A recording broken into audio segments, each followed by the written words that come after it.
Welcome to Building My Legacy podcast. This podcast is designed for leaders and entrepreneurs who want to leave a legacy and will provide strategies that focus upon key elements for legacy creation, determining your desired impact and its benefit, increasing your legacy's reach by engaging key stakeholders, planning, prioritizing, and executing.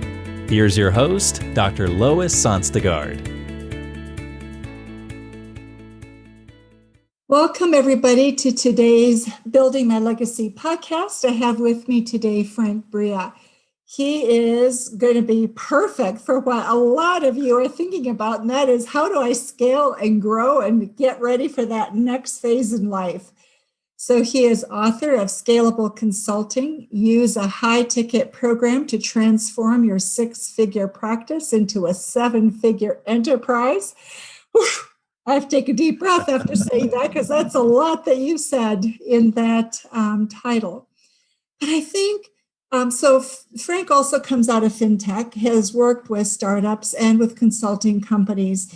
One of the things that he talks about is how do you productize a service business.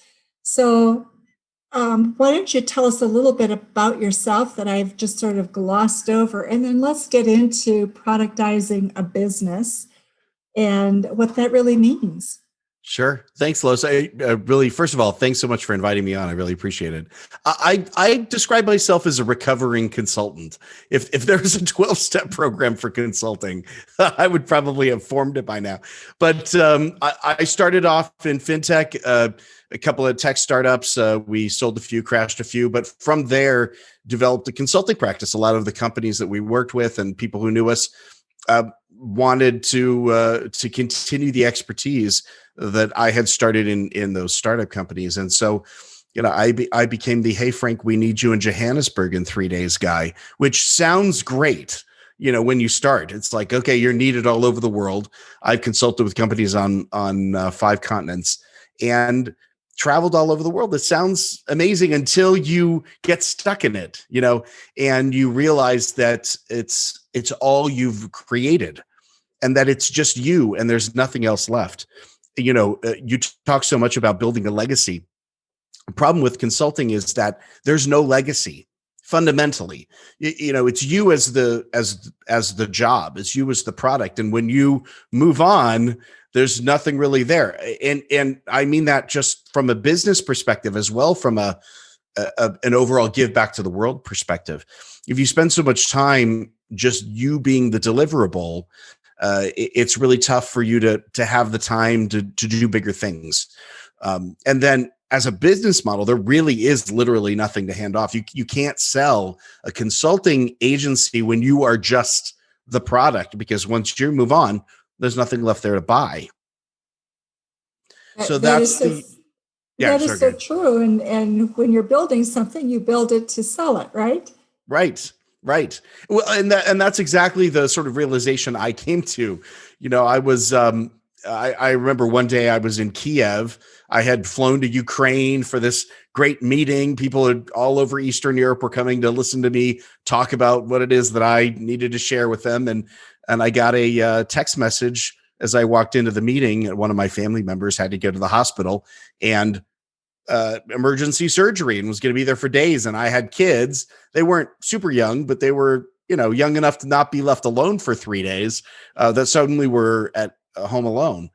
And so, I got to get family and neighbors and stuff to come over and take care of them for a couple of days as I needed to make my way back home. And, I don't know if you're familiar or not, but there's not a direct flight from Kiev to Phoenix.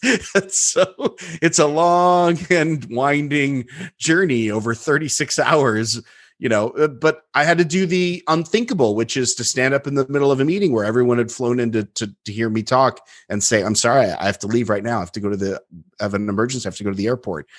And, during that long 36-hour journey home, it gives you time to think about the choices you've made.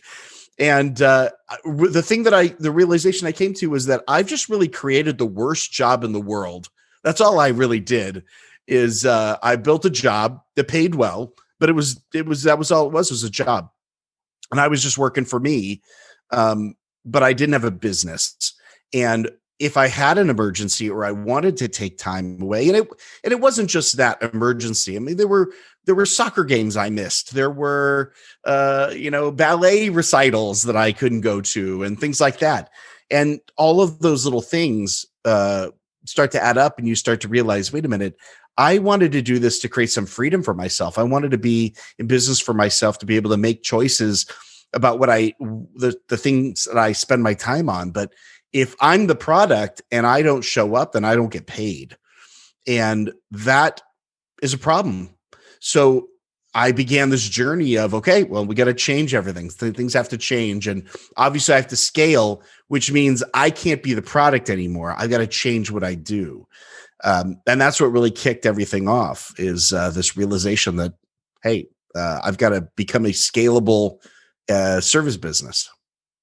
So is that what you refer to when you say productize your service? Okay, Yes. so how does one do that? That's a great point, because think of the thousands of people who have created just exactly that scenario for themselves. Right. And one of the myths is that you can't scale a consulting company. A lot of people think, hey, you just can't do it this way. And I thought that was true too. At the time where I realized I was going to have to change, I thought I was going to have to give up my entire career in fintech, and that all of these analytics companies and banking companies and everything that I've been working with, that we're going to have to throw out the window. But in fact, you don't have to do that. But productization requires you to focus first on outcomes. And that's really what a lot of consultants don't do. Because as a consultant, I didn't have to worry about the outcome. I was the product. People wanted me. They wanted my knowledge. They wanted my expertise. And that's what they were hiring. And now, in order to productize it, it couldn't be about me and my knowledge. I had to distill it down to some kind of a system that created an outcome. And what's scary about that for a lot of service businesses is that it, in some sense, narrows you in a little bit. Right. And you maybe throw out some client work that you would have otherwise done.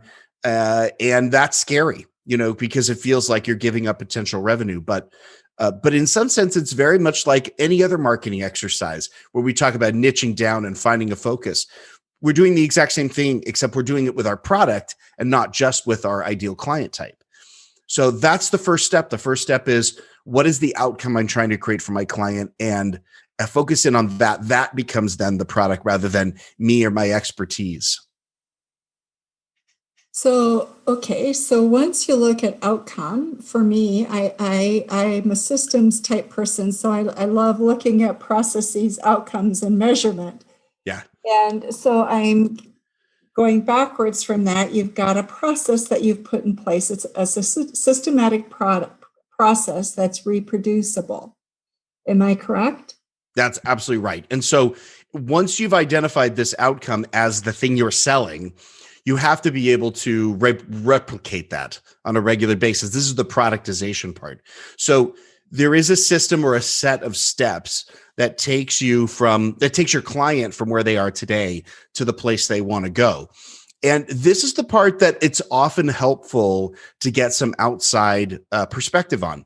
Because oftentimes we don't think we have a process, like it's magic. I have a secret sauce. I just do my magic, But actually, if someone from the outside is looking in at it, they can kind of say, oh, so what you're really doing is first you do this, then you do that, then you do this. And a lot of times when I've worked with people, they'll go, oh, that is what I'm doing. That's true. And that outside perspective is sometimes necessary to see it. But yes, you want to break down this process, this path that you're taking your client on into 3 to 5, what I call stages. And the reason I use the word stage is because oftentimes what we're doing is complex. And so, there's first of all, I have to, get a domain name, and then I have to register it with this person. Then I have to go do this design. And then, you could end up with a lot of steps. And what's challenging about that is that if you try to sell that, it's too complicated, and people don't like complex. Complication doesn't sell. simplicity sells. And your job as the service provider is to make the complex simple, is to create order from chaos.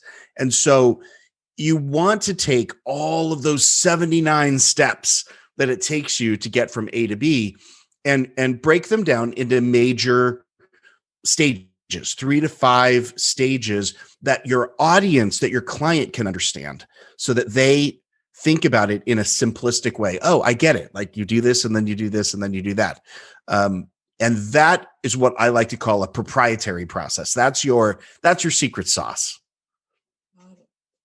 Okay, so I want to go to your productization concept. So products you can sell. So part of each of the steps that you're putting in place, in my thinking, what that means is you are doing it so you can hand it off to somebody. I can sell this platform. I can sell this program, almost like a franchise would do to a franchisee. Yeah. I have this concept, you buy it, you can turnkey it, you will have this outcome because I have done it. I know that this is the outcome if you follow the process. Is that correct? Yeah, exactly. And so it comes down to how you then deliver those stages, right? So if it's all just me showing up and doing my thing, then I haven't really bought myself anything, right? So we talk about deliverability in productization. So it's almost like, if I was going to ship pens, manufactured things, widgets, I would be able to identify it and touch it and feel it and say, this is it. Well, we have to do the same thing with services. And what's interesting is that if you break it down, there are really only 5 scalable methods of delivering services. Oh, and many of them we're very familiar with. And so the first one's virtual training, where, online course or something like that, but virtual training. The second one is masterminds. And I want to pause for a second there, because when I talk about a mastermind, I'm talking about a real mastermind, which means this is 8, 10, 12 people getting together, all with a common goal of achieving some objective. And they sort of help themselves. They're their own support group. And your job as the mastermind leader is almost like the facilitator. You're going to facilitate them, but you're not the guru. That's something else. Yeah, you know what? I think that's one of the most misunderstood concepts right now. There's so many mastermind groups out there. That's right. Right. And many don't produce a result because they really haven't thought through what their purpose is. Right. So I want to come back to that a little bit more. Okay, so that's the second. That's the second one. The third one's group coaching, which is the thing that people misunderstand oftentimes as masterminds. Group coaching is different. Group coaching is you are the guru, and you are there to mentor a group of people in applying certain things that you've taught them. So there's a mentorship element to group coaching. You are there to serve as the example. You've been there before, so you can help people through it. Then fourth, we have done for you services, which people get confused about because they think, wait a minute, Frank, you just said scalable. So how are done for you services scalable? Very, very specifically, done for you services are like a manufacturing process, right? We do the same thing every single time. You give me an audio and I turn it into a transcript, or you give me a blog post and I disseminate it on social media. Like, very specific process, which is repeatable. There's no custom work. There's no tailoring. It's a very, very specific manufactured process, basically. And finally, the last one are live events and workshops. So those are the 5: virtual training, masterminds, group coaching, done for you services, live events and workshops. And that's it. And if you stick with those, if those are your deliverability mechanisms, you're scalable. You will be scalable. So it doesn't matter how you put them together. They're kind of like Legos. Once you've got those 5 Lego pieces, you can put them together in any amazing way and create a productized service, which allows you to put these components together and remain scalable. So the leap, I think, for many people, I want to come back to this, but I want to move on to moving from a 6-figure to a 7-figure practice, because I think Yeah. many people can get to the 6-figure. Making the leap past that to the 7-figure, please talk about that. Absolutely. And it's interesting when you look at, we did a little bit of research a couple of years ago with US Census data, and you can look at business sizes by category. So if you look at consulting businesses as a category, there's this barrier around $250,000 to $400,000 a year in revenue. It's fascinating. It gets up there and then it doesn't go much higher than that. And so this 6-figure barrier that people experience in consulting or service businesses, it's real. I just want your audience to know it's real. It's not just you. There is really an income barrier there, and it comes down to business model. And what's fascinating, if you look at software companies or you look at other organizations, there's no income barrier there. They push on through past into 7 figures. And the secret is, it's not that much of a secret, but the secret is reproducibility. It's replicability. And anyone who's a successful service business owner knows it's challenging when you have to have this one-to-one relationship between hours and dollars. There's going to be a natural barrier. And so many consultants I've talked to have said, I don't even know how to do this. I don't even have time to sell, let alone service another client. And so the very first thing you need to do to get from 6 to 7 figures is to shift that model. You have to break out of this individual, I am the product, and move into a productized, replicatable model, so that you can start adding in additional client base. That is where the income barrier lies. And what's really, really interesting is that no one would think that there's a relationship between these two things, but it really is. The reason that you don't have any time left to add a new client is the exact same reason you can't actually effectively sell a new client. Because a lot of people think, well, even if I brought somebody in, I have a hard time communicating to a new person. Like if it's my network or my Rolodex, I'm fine. But if I have to expand into a new audience or a new network, it's really difficult for me to sell. And the reason is the same. It's because nobody wants to buy you as the product. They want an outcome. And so this shift into a productized service turns out to be the answer for both of these problems simultaneously, which is really a fascinating discovery that we made. So what I'm hearing you say is that when you've made that shift to an outcome, you can hand it off to somebody else.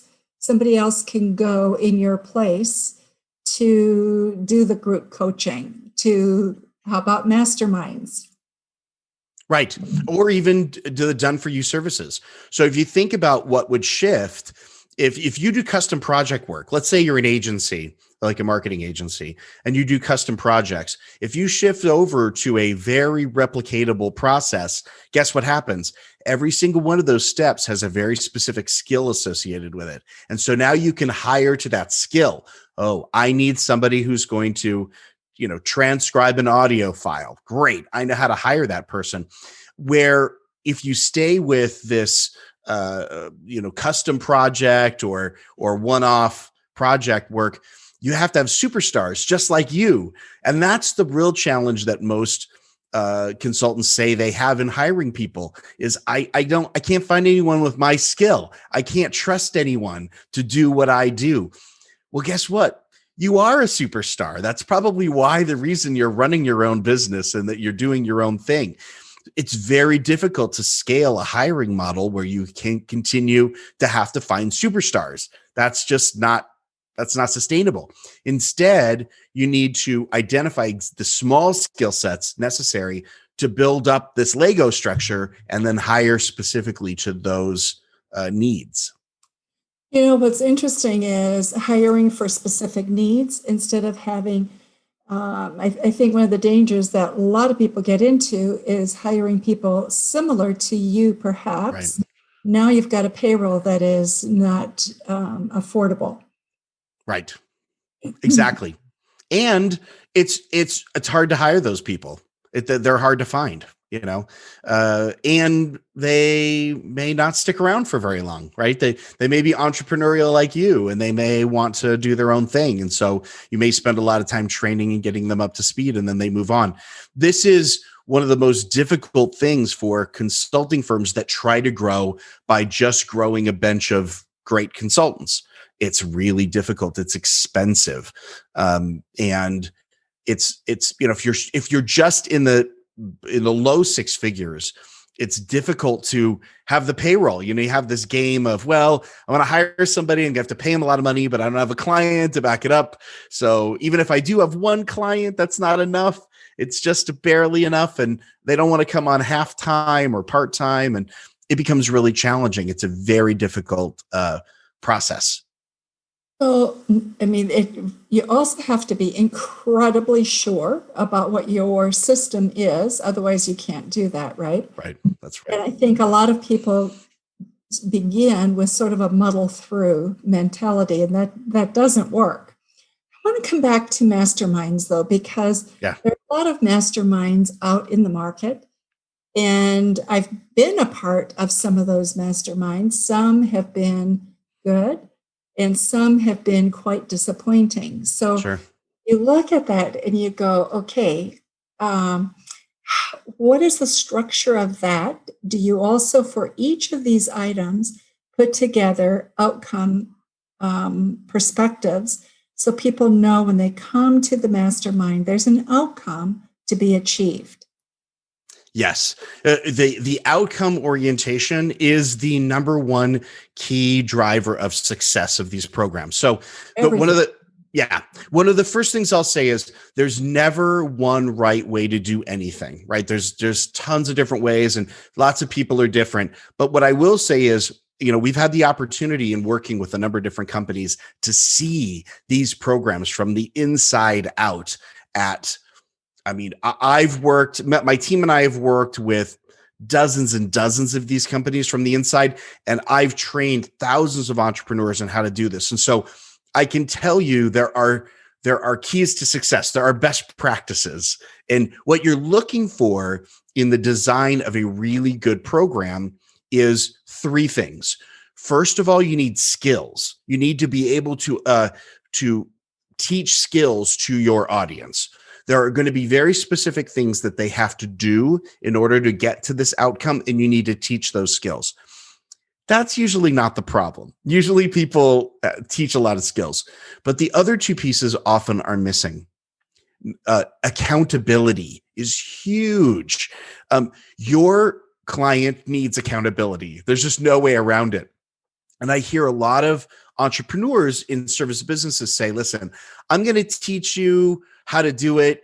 Whether you do it or not, it's not my problem. That's up to you but you know what? It is your problem. It's actually not just your problem. It's your responsibility. I believe every service business owner has an accountability to their client to make sure that they get the results that they signed up for.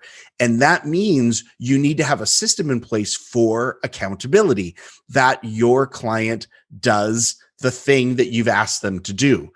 And so this is often missing from programs, to have any kind of follow-up or, have that done by Friday. And then on Friday, we check in and find out that they didn't do it. Well, guess what? That's too late. That's not when you should be checking in. You should be checking in a couple of days ahead of time to make sure the client has everything they need and that they're on track.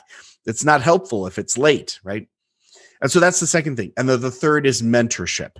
Mentorship is, my definition of mentorship is helping your client apply the skills to their individual situation, because everyone's a little bit different. So they're going to learn skills, and as they apply them to themselves, they're going to find that they need some hints or some guidance or some adjustments.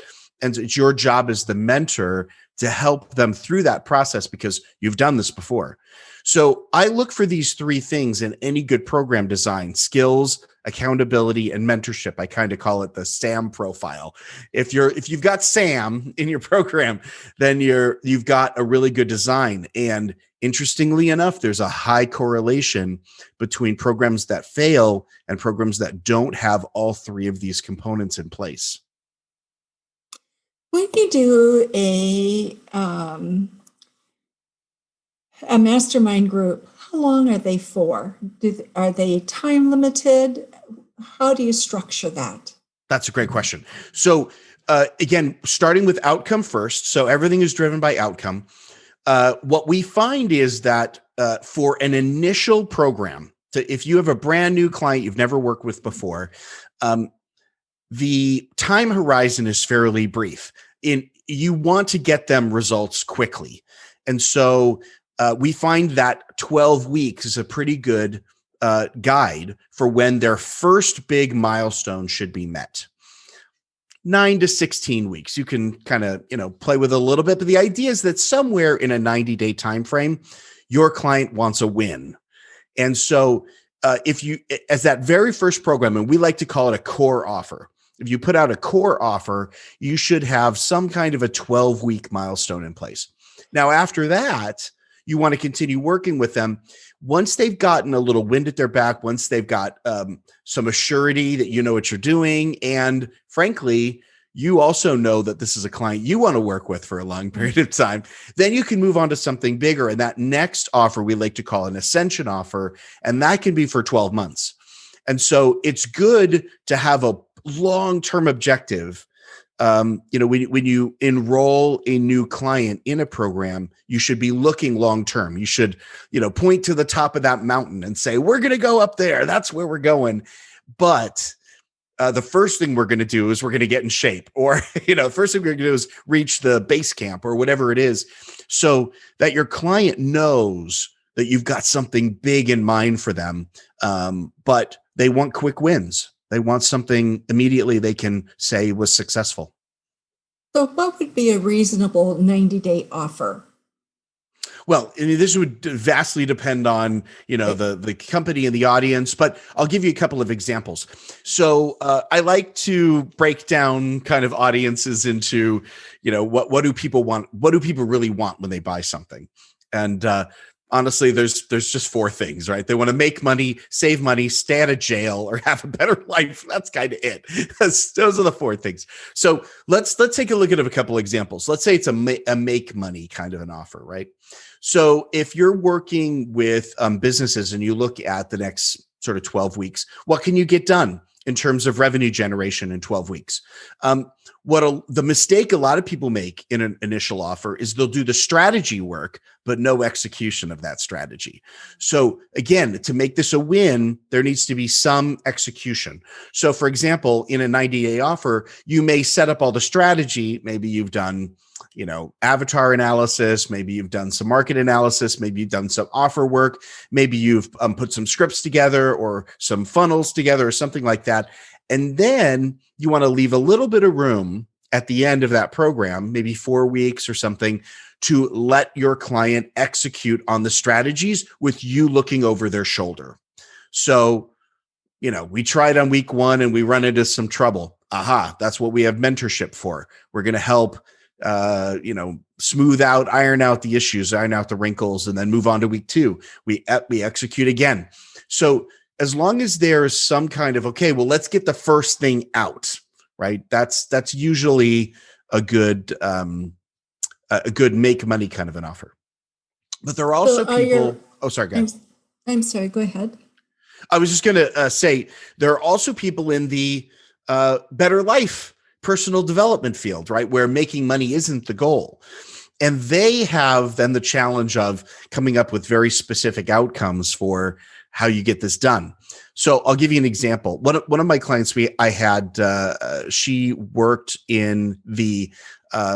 with female executives to help them get work-life balance.